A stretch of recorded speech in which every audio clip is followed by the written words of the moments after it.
noite, pessoal. Para quem não me conhece, meu nome é Viviane, eu dou aula aqui no cursinho Paulo Freire de Guará.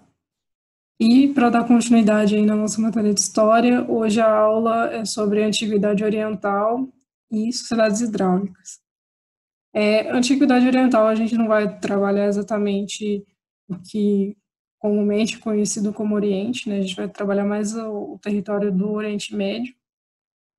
E as sociedades hidráulicas são povos que se estabelecem lá no processo de sedentarização, que a gente falou já em outras aulas, e se organizam, então, em torno dos rios, em busca de água para subsistência, para plantio e etc. E aí, então, tipo, as duas sociedades hidráulicas que vocês sempre vão encontrar são o Egito e a Mesopotâmia. Nessa primeira parte, a gente vai falar sobre a Mesopotâmia e sobre alguns outros povos que não necessariamente são sociedades hidráulicas, para depois, então, numa segunda parte, a gente falar sobre o Egito, já que é aí talvez a sociedade da Antiguidade Oriental mais conhecida, etc. Bom, então, para falar um pouquinho aí sobre Mesopotâmia. Mesopotâmia significa terra entre rios. Então, aí, como a gente viu nesse mapa anterior, esse território que fica entre o rio Tigre e o rio Eufrates.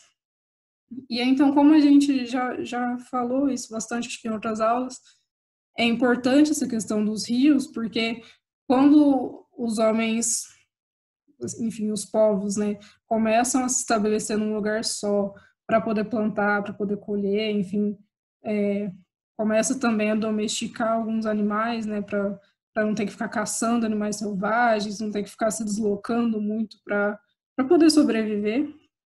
Então, vários povos vão se unindo em torno dos rios para poder, então, praticar essa agricultura e etc.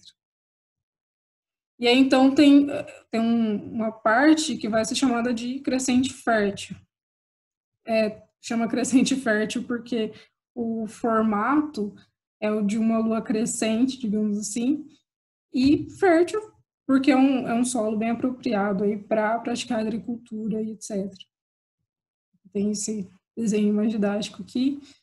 Então é isso, tá vendo? Essa faixa, né, vermelha, então, tipo, esse território aqui no meio é o que compõe a crescente fértil. Então, quer dizer que nesse território aqui, tudo que se plantava, principalmente em determinados momentos do ano, se colhia logo.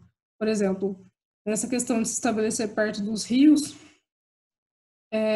havia um momento do ano em que ocorriam as cheias, então inundava boa parte, às vezes até inundava as moradias construídas, etc., mas conforme vai passando o tempo e eles vão conseguindo observar a natureza, vão conseguindo criar uma ciência, digamos assim, mesmo que bem rudimentar.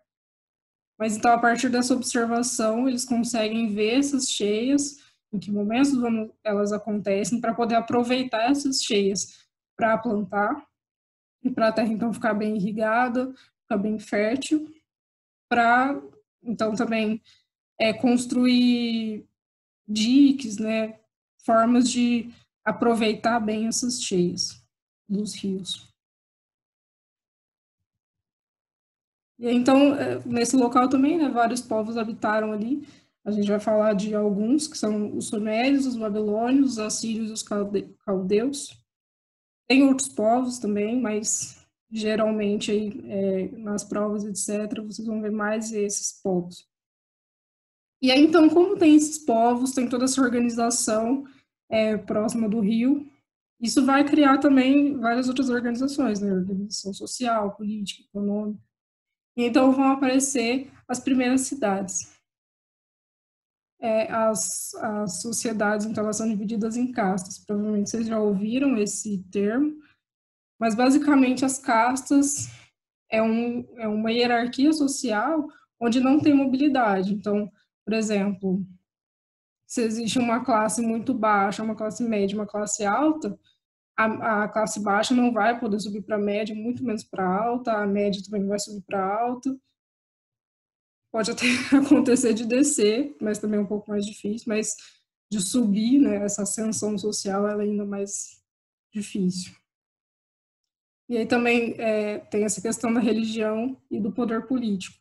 Muitas vezes acredita-se que o líder religioso tem esse papel político também, ou que se junta, né, as duas figuras, o líder político passa a ser o líder religioso, enfim, se juntam esses dois poderes na mão de um só. Aí, então, para falar dessa primeira civilização da Mesopotâmia, os sumérios, que ocuparam entre 2800 e 2000 a.C.,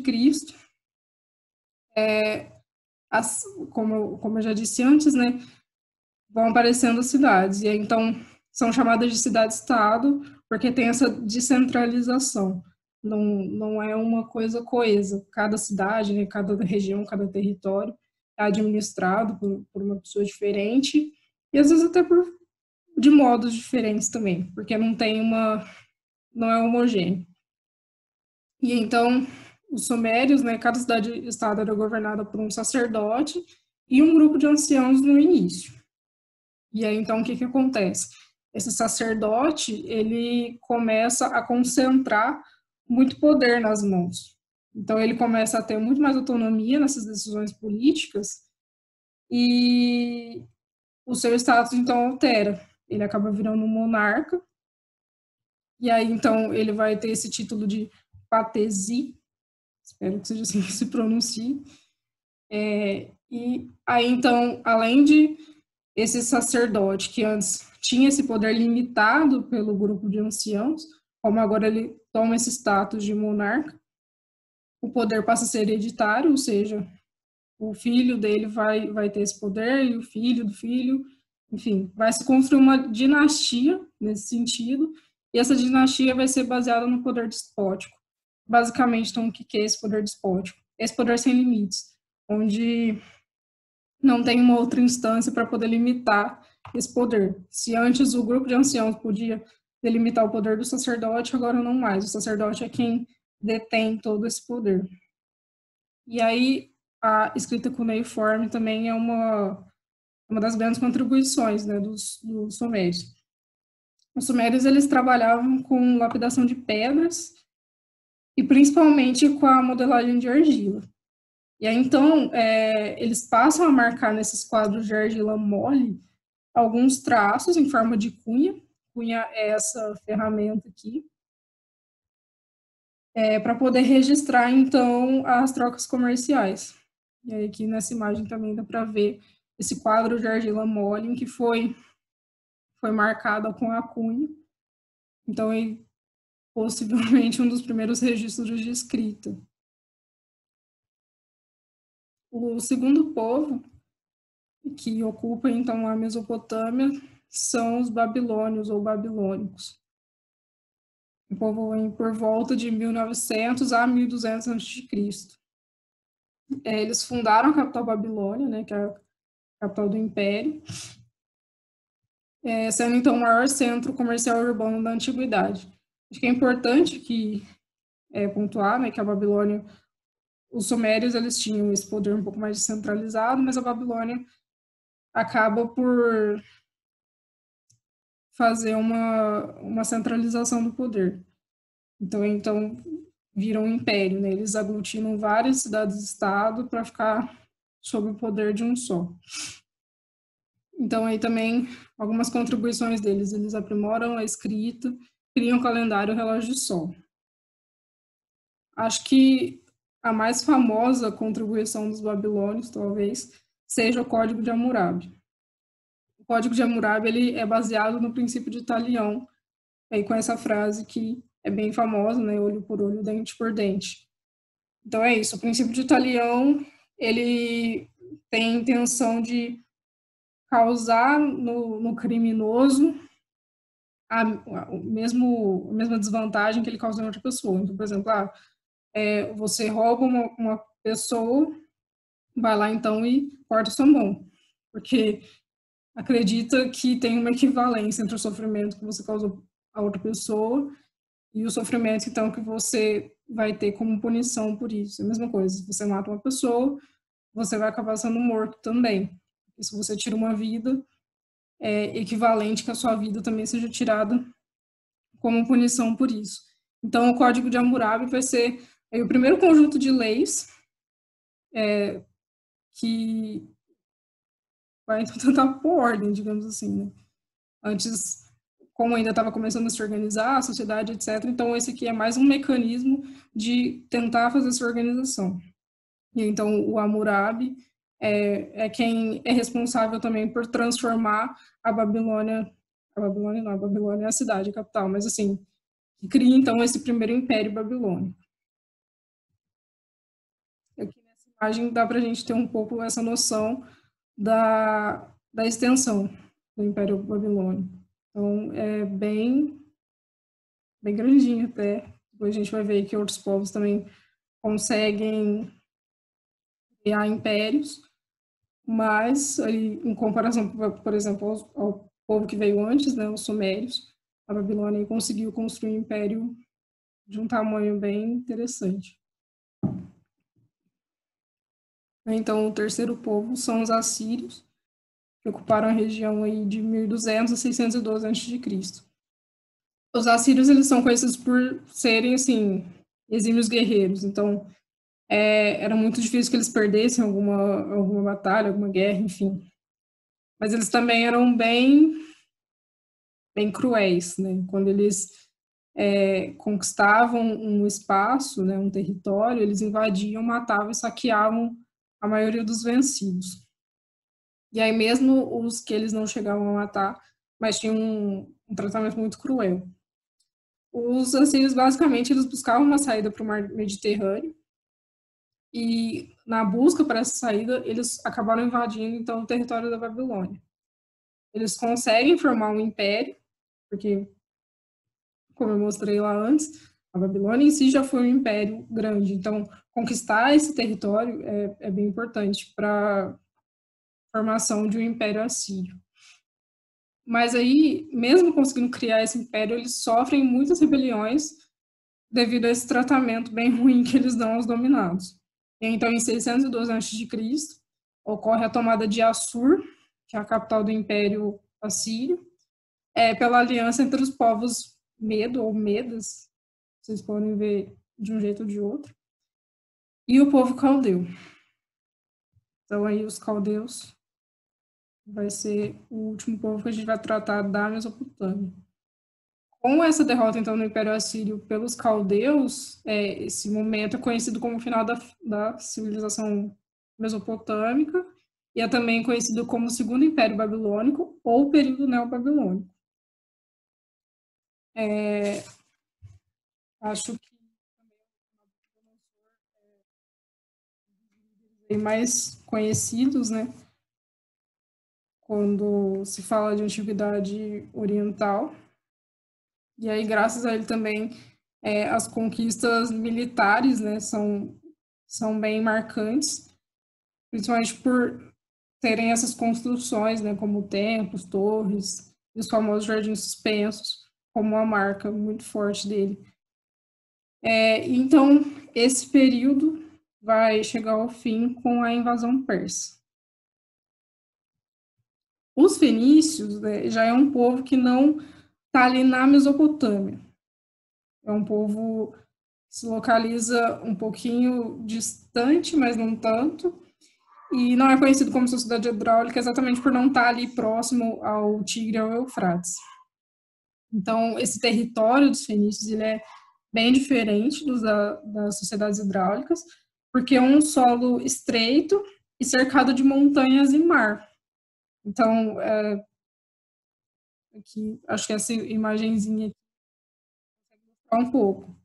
Aqui estão as montanhas, aqui está o mar Mediterrâneo, e diferente dos rios, ele não vai promover essa fertilidade para o solo, né? E aí, então, os fenícios ficam com esse solo bem estreito e não ajuda muito na questão da agricultura como os outros povos. Então, eles têm que encontrar novas maneiras, né, de sobreviver, enfim. Qual é, então, a grande saída? apesar de não ter um solo fértil, é um território muito rico em madeira. Então, eles conseguem ser grandes construtores navais. Então, eles constroem muitos barcos, jangada, pesqueiro e pequenos navios mercantes. E aí, então, eles conseguem também produzir muito artesanato, ferramentas e objetos do dia a dia para comercializar com outros povos. E aí, então, como eles estão ali bem próximos do mar Mediterrâneo, e como eles são grandes construtores navais, eles têm essa facilidade muito grande em comercializar, porque às vezes é mais fácil você navegar pelo mar do que ir por terra. Por exemplo, os fenícios, eles conseguem habitar, enfim, o período de existência deles concomitante, por ao mesmo tempo, por exemplo, que os assírios, que eram povos aí bem